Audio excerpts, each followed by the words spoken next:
네, 자, 여러분 안녕하십니까? 네.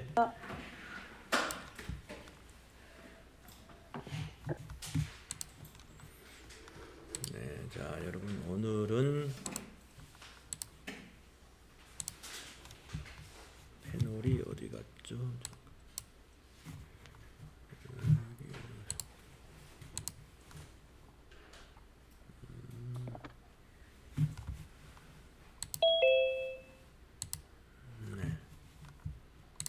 다 오셨고.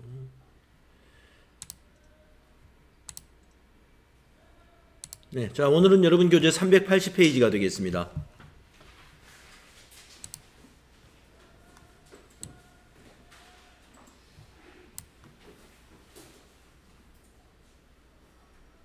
네네, 알겠습니다. 네.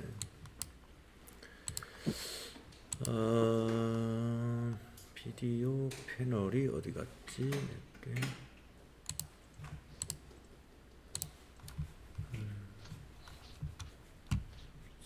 제가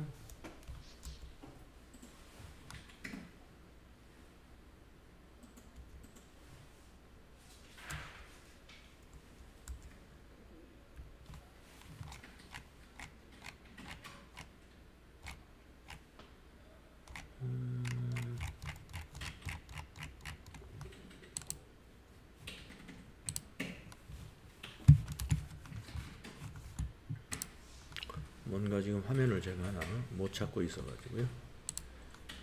조금만 기다려 주십시오. 답답하긴 한데요. 자, 여러분 오늘 교재 380페이지가 되겠습니다. 맞죠? 10월 18일 18번부터 분계 연습 계속 하겠습니다. 자, 우리가 지금 기타 거래 상당히 복잡한 분계들을 연습하고 있다고 보시고요.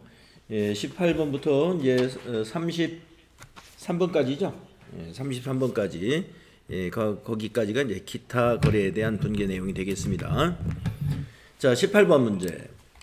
삼성카드사의 청구에 의해 삼성카드 사용금액 150만 원이 서울은행 보통예금 계좌에서 자동이체되었다라고 했습니다.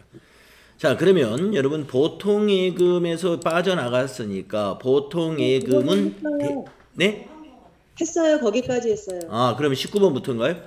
네. 예, 알겠습니다. 자, 그러면 19번부터 보도록 하겠습니다. 업무용 복사기를 하이마트에서 구입하고 대금 300만 원을 삼성카드로 결제하였다라고 했네요. 자, 그러면 카드 결제는 미지급금이죠. 우리가 카드로 지급을 해야 되니까 지급을 했으니까 삼성카드사에 채무가 발생한 것입니다. 자, 복사기라고 하는 것은요. 복사기는 우리가 비품이라는 개념 과목으로 처리하시면 돼요. 자, 그러면 차변의 비품 자산 증가, 대변의 미지급금 부채 증가. 자, 입력을 해볼까요? 자, 일반전표의 10월 19일 3번 차변의 비품 방향키로 가셔서 300만 원 되겠고요. 대변의 미지급금 대변의 미지급금 거래처는 삼성카드죠. 300만 원 되겠습니다.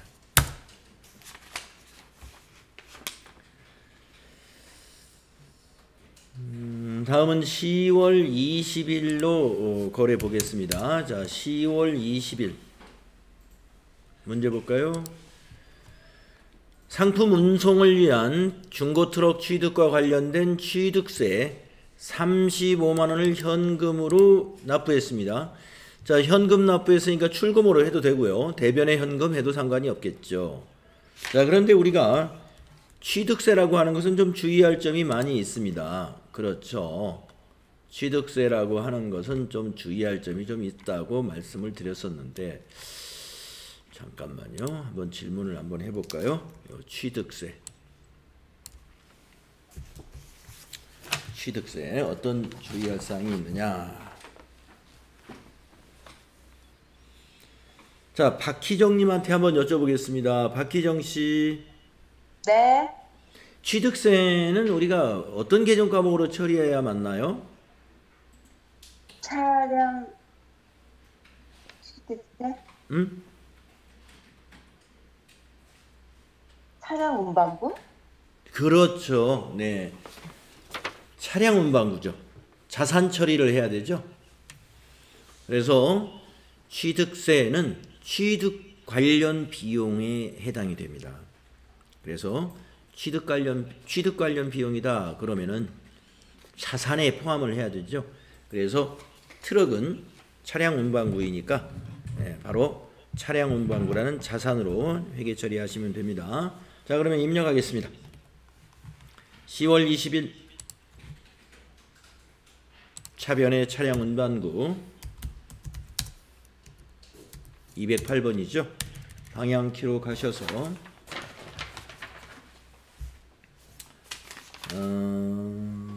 35만원 대변은 현금 출금으로 하셔도 된다고 그랬죠. 35만원.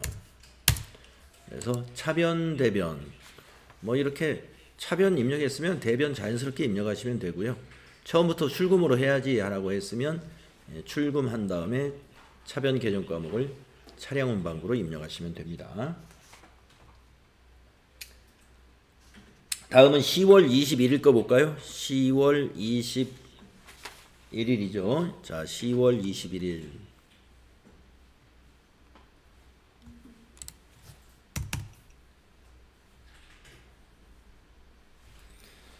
문제 보겠습니다.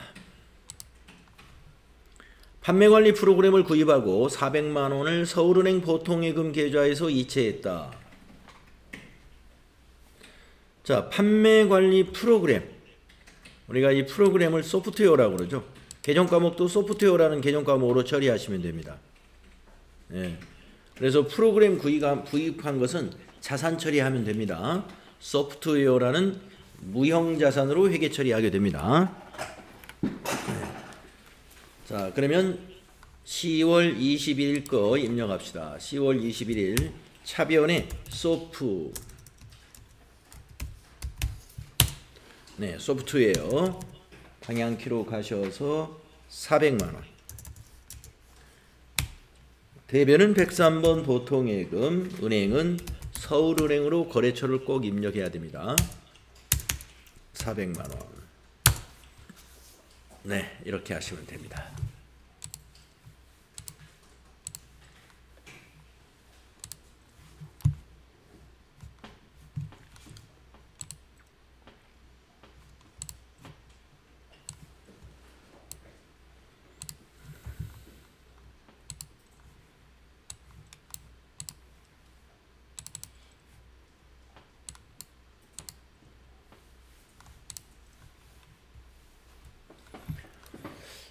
자, 다음 문제 보겠습니다. 10월 22일 거 볼까요? 매장 건물을 신축하기 위하여 토지를 취득하고 대금 3천만 원은 국민은행 당좌 수표를 발행했다. 또한 부동산 중개 수수료 50만 원과 취득세 60만 원은 현금으로 지급했습니다. 이랬어요. 자, 여러분 아까 우리가 중고 트럭을 살 때 취득세를 자산으로 처리했었죠.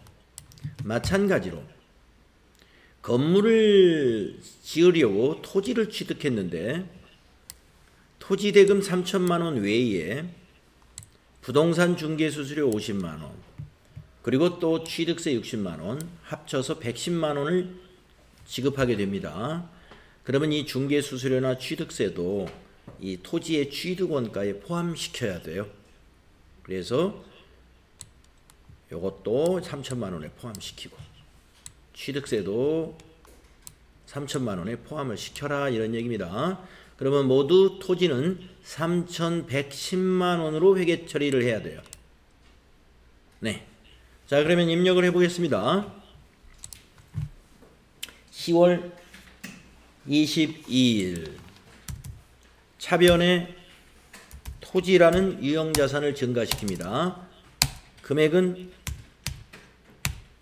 3,110만 원. 자, 대변이 두 가지예요. 대변이.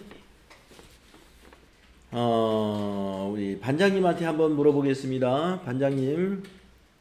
자, 대변이 지금 두 가지인데요. 네. 네. 뭐뭐로 두 가지가 될까요? 현금과 네. 당좌 예금. 맞습니다. 예, 맞습니다.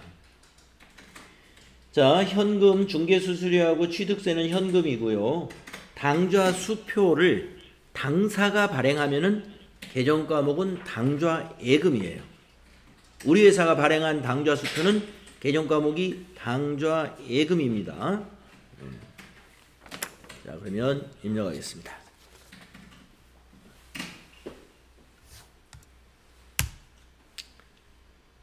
자, 대변이 현금이 110만 원. 또 대변이 당좌예금. 당좌예금은 거래처를 꼭 은행으로 넣어줘야 됩니다. 국민은행 앞 당좌수표죠. 국민은행으로 넣어줘야 돼요. 3천만. 네. 자, 당사가 발행한 당좌수표. 개정 과목이 당좌예금이고요. 타인이 발행한 당좌수표. 언제나 현금입니다. 타인이 발행한 당좌수표는 언제나 현금이다 하는 거 알고 계셔야 돼요. 자, 다음은 23일 거 보겠습니다. 나약상사의 파산으로 외상매출금 200만 원이 회수 불능하여 대손 처리하였다 이랬습니다. 단 대손 처리 시점에 대손 충당금의 잔액을 조회하여 처리하시오 이랬습니다. 자, 우리가 대손 처리를 하려면요, 대손 충당금의 잔액을 확인해야 됩니다. 그래서 200만 원 이상으로 대손 충당금이 설정되어 있으면 전기에 이미 비용 처리를 한 것이기 때문에 단기에는 대손 충당금에서 상계합니다. 그런데 대손 충당금이 설정이 200만 원보다 적다. 그러면은 대손 충당금에서 상계할 것이 부족하겠죠? 그 부족한 부분은 단기의 비용인 대손 상각비로 처리하는 거예요. 여러분, 대손 충당금 설정하는 결산분계 생각나시죠? 네, 못 받을 것으로 예상되는 매출 채권에 대해서 미리 전기 결산 때 비용 처리해 버렸잖아요. 그러니까 실제로 못 받게 됐어요. 그럴 때는 비용 처리를 또 하면 어떻게 돼요? 이중으로 되잖아요. 전기에 비용 처리한 거기 때문에 대손 충당금이라는 자산의 차감 계정을 이제 털어내야 되죠. 자, 그래서 대손 충당금을 조회해야 됩니다. 며칠 날짜로? 10월 23일자로 조회를 하면 되는데, 신미연 씨 어디 계시죠? 네, 신미연 씨 거기. 그러면 이 대손 충당금을 조회하려면은 어느 장부에서 조회하는 게 좋을까요?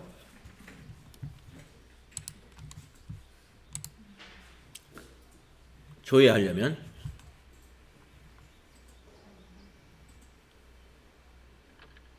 10월 23일자 현재 대손 충당금을 조회하고 싶어요. 어느 장부가 가장 괜찮아요? 응? 계정별 원장? 그거보다는 합계잔액시산표가 좋아요. 네, 한꺼번에 전부 볼 수 있습니다. 자, 합계잔액시산표.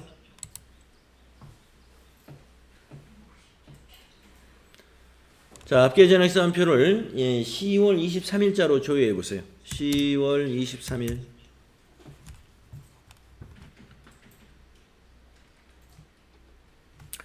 자, 외상매출금 건이죠. 그래서 외상매출금 당좌자산에 보일 거고요. 그 바로 밑에 대손 충당금이 이렇게 조회가 됩니다. 부족하군요. 200만 원이 회수 불능하게 되었는데 대손 처리해야 되는데 대손 충당금이 50밖에 남지 않았어요. 그러면 대손 충당금에서 상계할 수 있는 것은 50. 모자라는 150은 단기의 비용으로 발생시켜야 됩니다. 그것이 대손 상각비예요. 자, 여러분 입력할까요? 10월 23일입니다. 자, 대손 처리 분계 잘 알아두세요. 자, 일반 전표에 10월 23일로 바꾸시고요. 대변에 대손 처리를 먼저 합니다. 대변의 108번 외상 매출금. 거래처는 나약. 네, 나약 상사. 방향키로 가셔가지고 200만원. 200만원. 네. 3번 차변. 네, 3번 차변.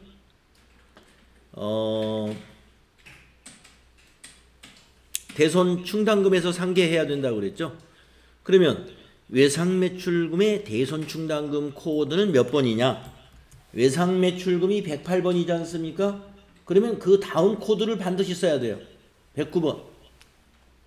검색해서 하려고 하면 더 어렵습니다. 그래서 109번이다. 외상매출금에다가 1을 더하면 됩니다. 자, 대손충당금은 거래처 같은 거 필요 없어요. 방향키로 쭉쭉쭉 가셔가지고 50만원 상계할 수 있죠? 50만원 확인한 금액입니다. 자, 나머지 150원 어떻게 해야 된다고요? 전기에 비용 처리를 못했기 때문에 단기에 비용 처리를 해야 됩니다. 전기에 비용 처리를 못했기 때문에 단기에 비용 처리를 해야 돼요. 그래서 차변에 대손상각비, 이건 검색해야 되겠네요. 코드 모르니까. 자, 대손 해셔가지고 800번대를 찾으셔야 돼. 800번대 대손상각비. 835 있죠? 835. 네, 150만원. 단기에 비용 처리합니다. 네. 자, 나약상사의 외상매출금이 언제 발생했었을까요? 한번 가보겠습니다. 제가. 자, 계정별 원장에 가가지고 거래처 원장에 가야 되겠구나. 거래처 원장에 가가지고 엔터 치고 계정과목 108번 엔터 칩니다. 그랬더니 나약상사 200만원이 전기에서 2월 됐었네. 전기에서. 자, 이 말은 뭐냐? 작년에 나약상사에다가 200만원을 외상으로 판매했던 것입니다. 그런데 단기에 못 받게 된 것이 단기에 파산을 했어요. 그래서 방금 대변에다 200만원 대손 처리해버려가지고 지금 잔액이 없습니다. 돈을 받아서 잔액이 없는 게 아니라 대손 처리해버렸어요.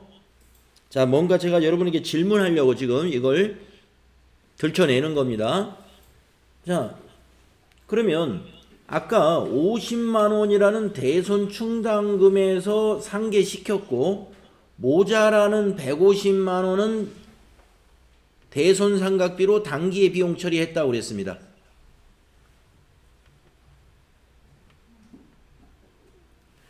모자라는 150만원은 대손 상각비로 단기에 비용 처리했다고 그랬어요. 그러나 이 나약상사 200은 작년에 매출이 일어난 것이었기 때문에 작년에 수익으로 잡힌 것이니까 작년도에 판매한 것 중에서 벌써 이 회사는 결산할 때쯤 이거 회수가 불가능하다라고 판단이 있을 수가 있습니다. 예상을 했다고 한다면 작년에 결산 때 그때 대손상각비로 처리했어야 돼요. 그런데 그거 예상이 좀 부족했었다 이렇게 보는 것이죠. 그러니까 지금 대손 충당금이 50만원 밖에 없었습니다. 그래서 어쩔 수 없이 이것을 단기에 비용 처리했다 이거예요. 단기 비용. 원래는 전기 비용으로 했어야 돼요. 그게 합리적인 회계 처리였거든요. 자, 그러면 이것을 우리가 무엇이라고 할까요? 전기에 발생한 그 상품 매출 수익에 대해서 회수가 불가능한 것들은 회수가 불가능한 것들은 결산 때 말이죠. 이렇게 그 대손 충당금 설정하면서 차변에 대손 상각비로 미리 비용 처리하거든요. 자, 이것은 우리가 회계에 무슨 원칙 때문에 그럴까? 네. 그걸 지금 여러분한테 한번 물어보고 싶었어요. 왜 기말에 대손 충당금 설정하고 비용으로 미리 처리하는지, 차기로 대손이 파산이 났을 때 비용 처리하지 않고 왜 결산할 때 미리 예상을 해서 비용 처리를 해 두는 것인지, 그 이유가 무엇일까요? 하는 것인데, 자, 원지훈 씨 어디 계신가요? 한번 원지훈 씨한테 한번 물어보겠습니다. 네. 왜 그럴까요? 발생주의? 네, 그렇습니다. 발생주의하고 수익비용 대응의 원칙, 이 두 가지가 여기에 관련이 있어요. 자, 발생주의라는 것은요, 이 발생주의라는 것은 단기에 발생한 비용은 단기에 처리한다. 그러니까 이게 사실은 단기에 비용이 발생을 한 것은 아닙니다. 발생할 것으로 예상이 되는 거예요. 차기에 발생할 것 같아. 이 나약상사가 내년쯤에는 망할 것 같아요. 내년쯤에 망할 것 같기 때문에 이 200만 원 받기는 어렵다라고 작년에 예측이 됐습니다. 그러면 왜 단기에 비용을 발생해야 되느냐? 작년에 200만 원을 상품 매출이라는 수익으로 발생시켰잖아요. 그래서 수익 비용 대응의 원칙에 의해서 수익 비용 대응의 원칙, 그 원칙과 발생주의 개념이 여기에는 같이 반영이 된 것입니다. 네. 그래서 수익 비용 대응의 원칙이 더 여기에서 좀 부합된 이유가 되는 것이에요. 그래서 우리가 대손 충당금을 기말에 설정하면서 차기에 부도가 날 수 있는 내용들에 대해서 먼저 비용 처리를 해주는 겁니다. 네. 그렇게 되면 단기에 발생한 수익에 대해서, 만약에 전기에 대손 충당금 설정하면서 비용 처리를 안 해놓으면은 수익은 작년에 발생했는데 비용은 전부 다 단기에 발생할 거란 말이에요. 그러면 수익과 비용이 같은 회계연도에 대응되지 않는 것이죠. 네, 그래서 발생주의, 이것도 관련이 있고요. 더 관련이 있는 것은 수익비용 대응의 원칙이다. 네, 그거 여러분 함께 알아두십시오. 자, 24일 거 보겠습니다. 1월 2일 부실상사에 대여한 단기대여금 500만 원이 부실상사의 파산으로 인해 회수 불능으로 확인되었습니다. 자, 조금 전에 외상매출금은 매출채권입니다. 매출채권. 그런데 이번에는 단기대여금. 단기대여금은 투자활동이에요, 이거. 예. 우리가 거래처에다가 돈을 빌려준다는 것은 투자 행위입니다. 예, 이자도 분명히 받았을 거란 말이에요.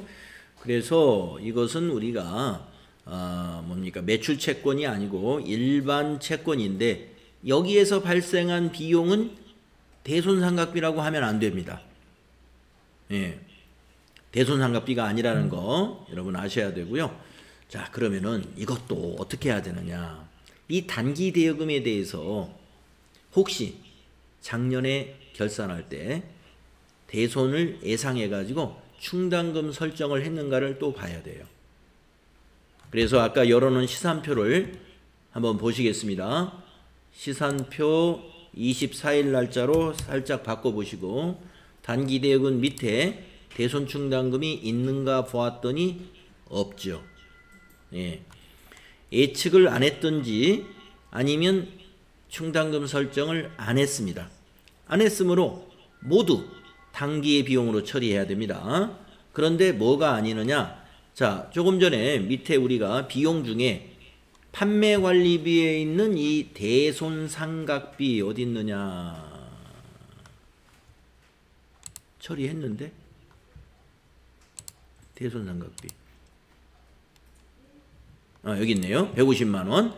조금 전에 외상매출금에서 50만 원은 대손충당금에서 상계하고 모자라는 150을 대손상각비 처리했잖아요.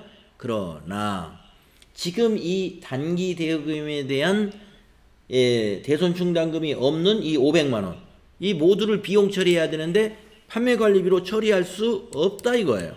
그럼 뭘로 처리하느냐? 영업의 비용으로 처리할 거예요. 영업의 비용. 그러면 영업의 비용으로 처리할 수 있는 이 대손상각비는 뭐냐면은 기타의 대손상각비라는 개념 과목이 있어요.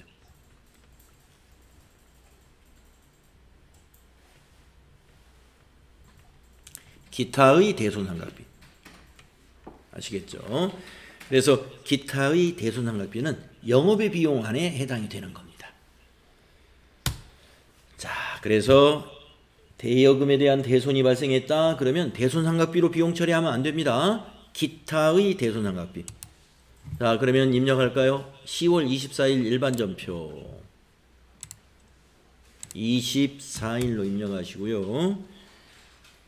자, 대변을 먼저 처리한다면 대변의 단기대여금 거래처 단기대여금 114번 거래처 부실상사 네 상호를 잘 지어야 돼요. 이름을 잘못 지으니까 이렇게 부도가 나는 겁니다. 500만 원. 네. 차변. 기타. 자, 기타로 시작되는 계산 과목 중에 934번 보이나요? 네, 기타의 대손상각비 이겁니다. 자, 방향키로 쭉 가셔서 500만 원. 네, 아셨죠? 여러분, 대손상각비와 기타의 대손상각비가 있다 하는 거. 네, 대손상각비와 기타의 대손상각비가 있다 하는 거. 네, 오늘이 합격자 발표하는 날인가 보네요. 제가 메모를 해놨는데 핸드폰에서 메모가 뜨네요. 지난번 4월 며칠 날 시험이 있었죠. 4월 10일인가 17일 날 4월 17일 날 시험이 있었습니다. 그날 시험 보신 분들 오늘 합격자 발표하는 날이군요. 제가 알 수가 없어요. 각자 개인 접수를 해가지고 네, 제가 조회를 해볼 수가 없는데 한번 물어봐야 되겠네요. 좀 이따가 나중에 오후에. 자, 기타의 대손상각비. 대손상각비하고 구분되어서 여러분 잘 기억하셔야 됩니다.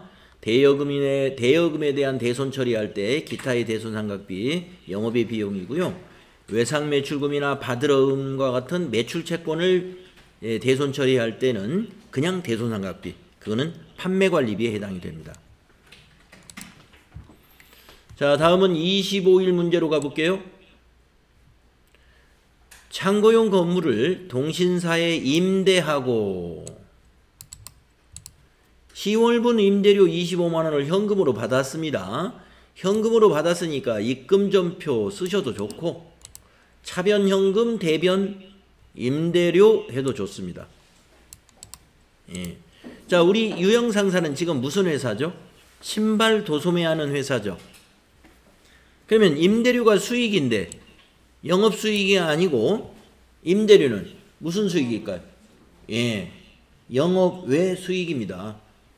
900번대. 자, 그러면 한번 입력을 해보겠습니다. 10월 25일입니다.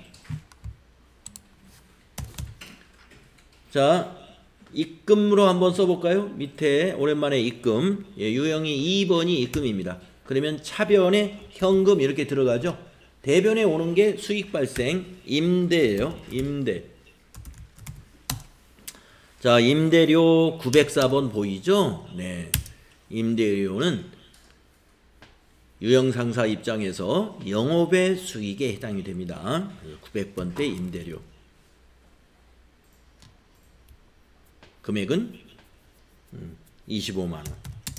이렇게 하시면 차변의 현금 25만원, 대변의 임대료, 수익 발생 25만원이 되는 겁니다.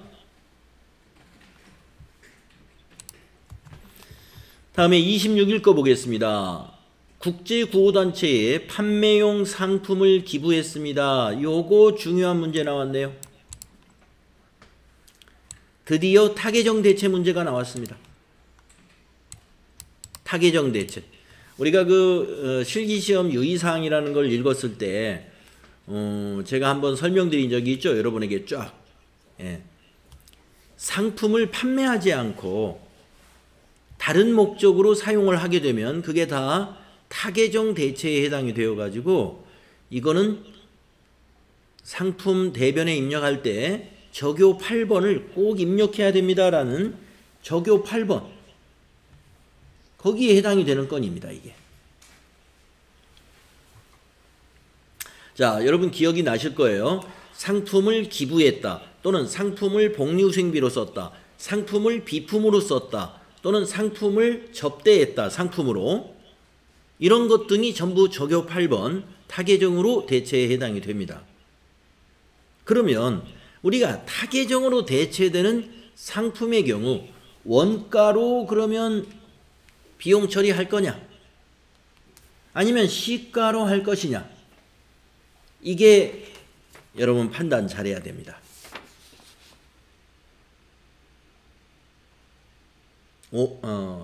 유인정 씨한테 한번 물어볼까요? 네. 원가로 회계 처리해야 할까요? 시가로 해야 할까요?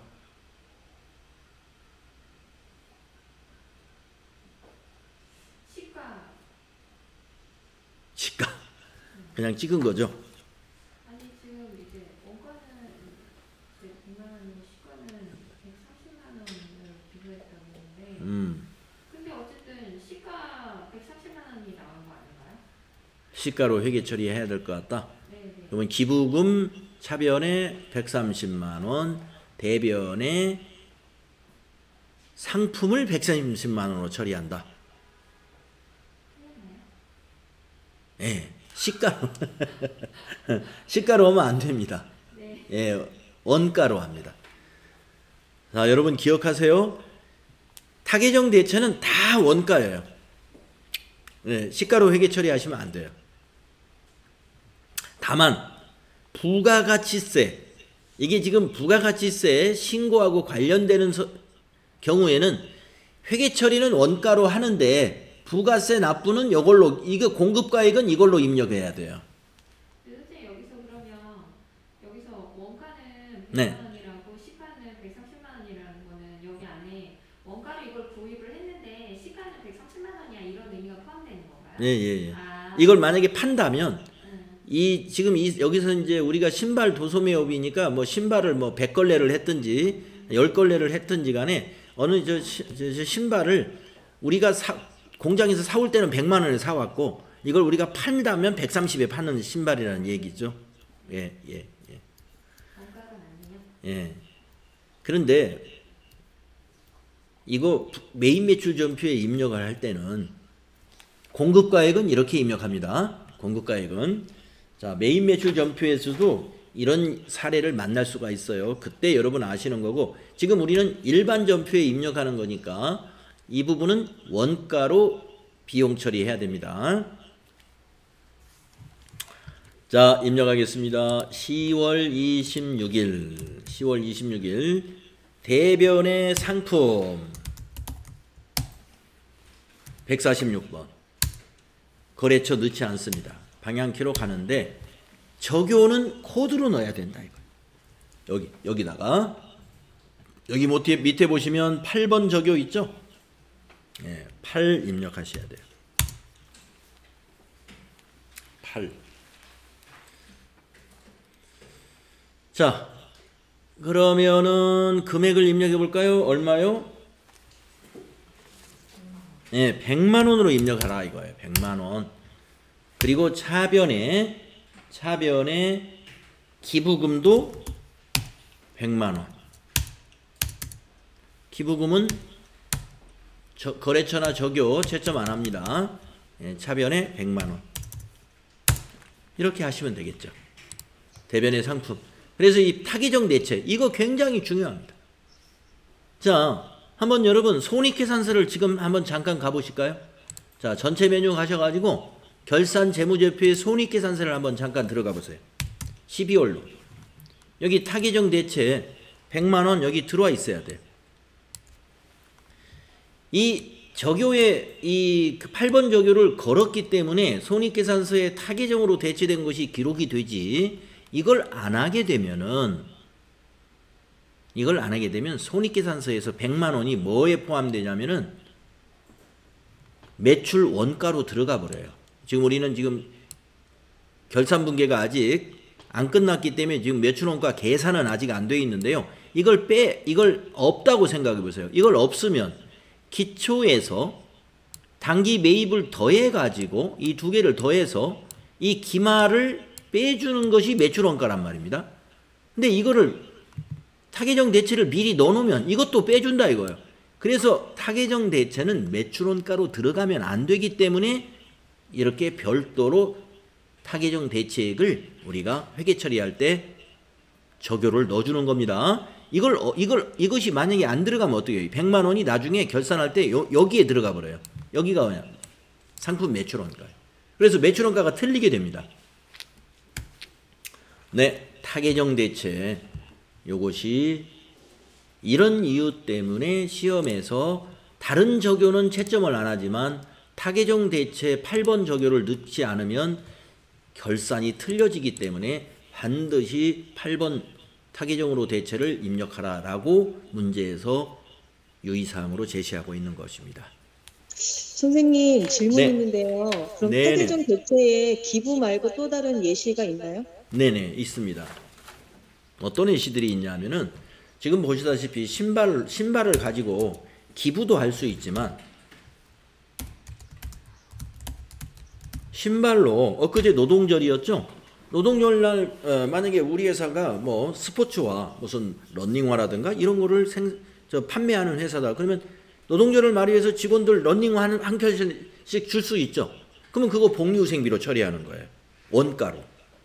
그 다음에 거래처 체육대회가 있다고 그래요. 거래처 체육대회. 그래서 거래처에다가 우리 회사 판매하는 신발을 러닝화를 쫙 선물해 줬어요. 거래처에. 그러면 접대비가 되죠. 네. 그 다음에 뭐 신발을 비품으로 쓸 수는 없지만 네, 만약에 전자제품을 도소매하는 기업이다 그러면은요, 우리 회사 내에서 전자제품을 필요할 때가 있죠. 그럴 때는 우리 회사 매장에 있는 걸 가지고 비품으로 이용할 수가 있어요. 그러니까 그런 비품으로 대체 사용하는 경우 등이 해당이 됩니다. 기부금, 복리후생비, 접대비, 비품 이런 것 등이 있다 이렇게 보시면 됩니다.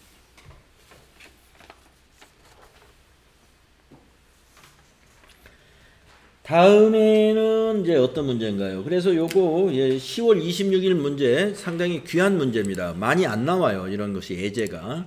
그래서 가끔 툭 나오게 되면 여러분이 두 가지 문제에 봉착합니다. 우선 원가하고 시가를 알려줬네? 이거 뭘로 회계 처리해야지? 여기에 고민에 빠지게 되고, 또 한 가지는 야 이거 대변의 상품, 그러면 대변의 상품 차변의 기부금 그리고 적요 8번 넣어야 된다는 것을 미처 생각지 못할 수가 있어요. 네, 적요 8번 기억하시라 이거예요. 자, 27거 해보겠습니다. 농협의 단기 차입금에 대한 이자 12만원 중 이자 소득에 대한 원천징수세액 2만원을 차감한 잔액을 서울은행 보통예금 계좌에서 이체하였다 이겁니다. 자, 농협에서 돈을 빌렸습니다.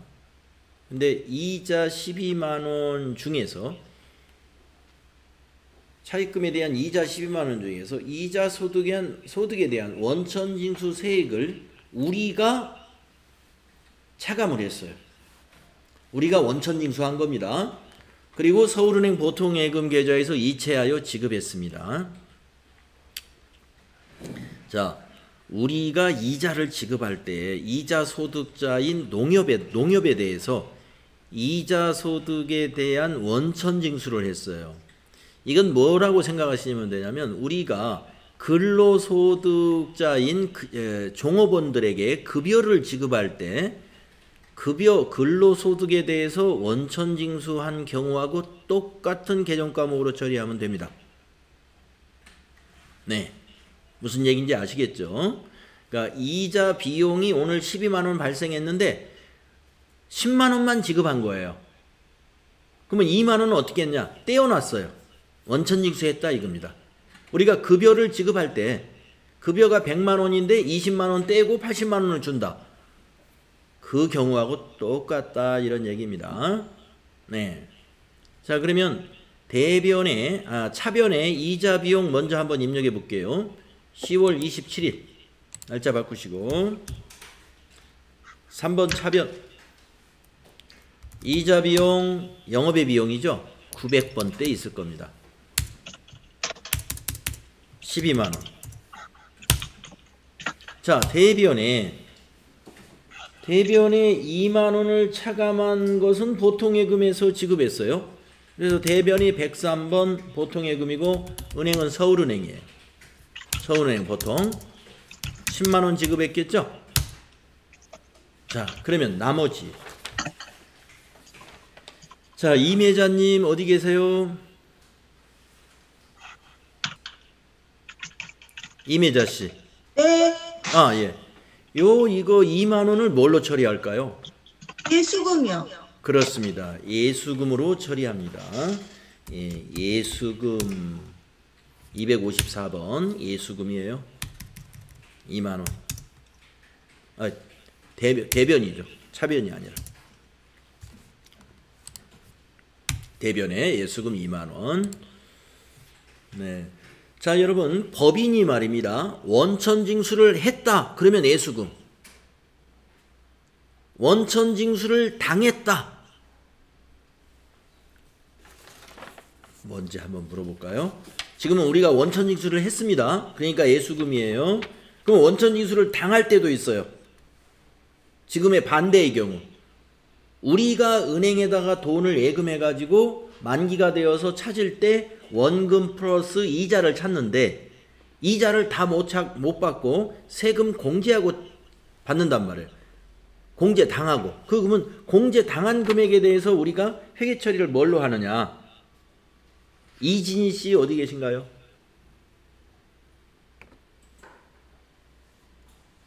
네, 뭘로 처리하죠? 선납세금이요. 선납세금 맞습니다. 네, 선납세금. 네, 아주 이진희 씨 잘 알고 있네요. 선납세금 처리하는 거예요. 법인이 원천징수 당하면 선납세금. 법인이 원천징수 하게 되면 예수금. 네, 그거 잘 기억하십시오. 선납세금. 네, 아주 잘 알고 있네요. 자, 다음은 날짜가 이제 28일인데 좀 지금 딱 여러분이 집중이 잘 되고 있긴 한데 좀 쉬었다 가는 걸 어떻습니까? 좀 쉬었다 할까요? 네, 멀리 가지 마시고요. 중간이니까 5분만 좀 쉬겠습니다. 지금 몸 좀 이렇게 좀 움직이시고 멀리 가지 마시고 5분만 앉은 자리에서 쉬는 걸로 하겠습니다. 5분만 쉬십시오.